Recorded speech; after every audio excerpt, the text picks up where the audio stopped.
Dans mon projet, j'ai une vocation départementale et ça m'intéresse vraiment de rencontrer d'autres partenaires et qu'on comprenne un peu ce que chacun fait et qu'on se connaisse. Élargir au-delà du seul champ culturel et de pouvoir rencontrer aussi des acteurs, du champ, social, des chefs d'entreprise, voilà, qu'on ait un rassemblement d'acteurs, vraiment très large pour, réfléchir ensemble, autour de ces notions de coopération. C'est toujours très sympathique d'avoir les différents points de vue et on s'aperçoit très vite qu'on a beaucoup de problématiques qui sont les mêmes sans forcément qu'on le sache. Ce qui m'intéressait, c'est de raccrocher la notion de territoire à une approche culturelle, à une recherche-action qui m'a semblé quand même innovante. Et parce que je suis complètement convaincue par l'intégration de nos populations, de nos territoires par la culture.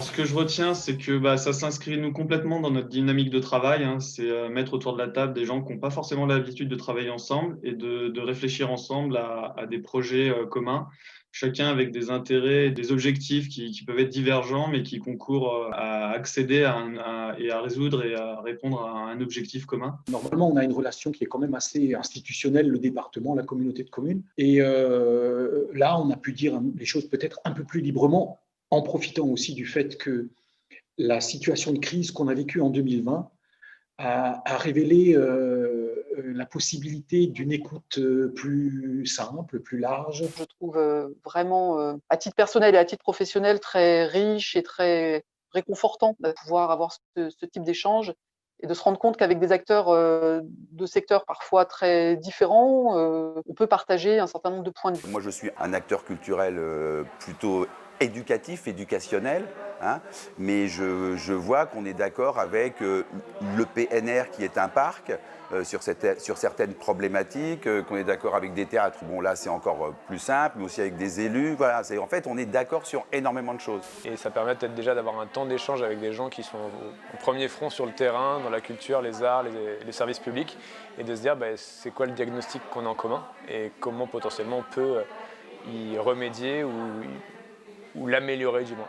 C'est bien de pouvoir échanger avec des problématiques qui sont très concrètes et qui vous forcent à chercher des solutions aussi concrètes que les problématiques qui se posent. C'était très riche et on a pu vraiment échanger et on a pu construire un projet quand même ambitieux en assez peu de temps finalement, donc je suis assez bluffée.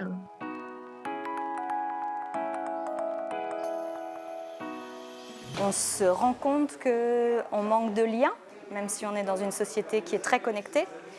Et donc, ce qu'on a évoqué, c'était de créer des lieux qui répondent à des besoins pour que les gens viennent.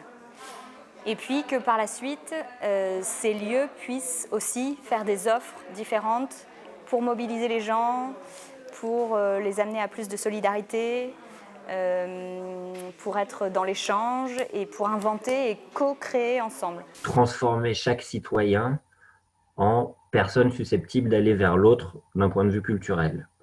Donc de s'engager et de répondre à un besoin culturel. Chaque citoyen a en lui la possibilité de faire un geste vers l'autre. Donnons-lui les clés de le faire d'un point de vue culturel. Réunir donc différents publics, que ce soit plutôt des EHPAD, le centre de loisirs, des écoles, des collèges et aussi des habitants des villes pour créer via un support culturel une œuvre commune et qui est à la fin une restitution plutôt par le biais de l'histoire, du passé et du présent, pour laisser des traces et faire ce lien générationnel. Je pense qu'il pourrait y avoir un budget dédié, une enveloppe dédiée par DAC sur la coopération ou un budget interdirection qui permettrait de travailler main dans la main avec une autre direction sur ce sujet de coopération.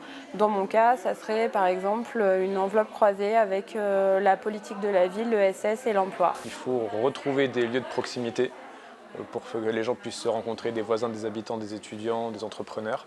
Maintenant, ces lieux, c'était un peu les maisons citoyennes ou des agoras publics qu'on pouvait avoir avant.